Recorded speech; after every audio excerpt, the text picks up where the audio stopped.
কেমন আছো তোমরা সবাই? আমার আরেকটা ভিডিওতে তোমাদের সবাইকে স্বাগত। প্রতিদিনই তো সন্ধ্যাবেলা আমরা চা বিস্কুট খাই, তো আজকে মনে হলো চায়ের সাথে একটু অন্য কিছু খাই, তাই বানিয়ে ফেললাম ঘরোয়া পদ্ধতিতে নিমকি। ঘরের সামান্য কিছু উপকরণ দিয়েই নিমকিটা বানানো যায়।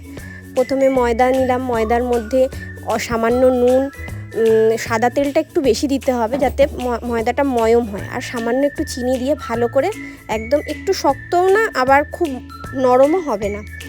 তারপরে দেখো বেলে নিলাম ময়দা দিয়ে, শুকনো ময়দা দিয়ে ভালো করে বেলে একটু পাতলা করে বেলতে হবে, রুটির থেকেও একটু পাতলা বেলেছি আমি। বেলে চাকু দিয়ে ভালো করে ছোট ছোট পিস করে কেটে নিলাম। দেখো আমার মেয়েও পাশে এসে দাঁড়িয়ে পড়েছে খাবে বলে। তো প্রথমবার করছি, কখনো তো করিনি, জানি না কেমন হবে। তো দেখো কেটে নিয়ে এবার আমি তেলের মধ্যে দিয়ে দিলাম। তেলটা খুব একটা বেশি গরম করিনি, একদম লো হিটে নিমকিগুলোকে সব ছেড়ে দিয়ে ভালো করে লালচে করে ভেজে নেব। ভেজে নিয়ে সেগুলোকে প্লেটের মধ্যে ছড়িয়ে রেখে একটু ঠান্ডা করতে হবে। ঠান্ডা হওয়ার পর নিমকিগুলো মুচমুচে হয়ে যাবে।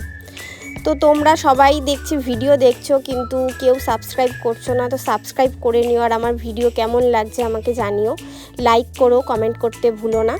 তো আজকের ভিডিওটা এইটুখানি, দেখা হবে পরের ভিডিওতে। ততক্ষণ সবাই ভালো থেকো, সুস্থ থেকো, টাটা।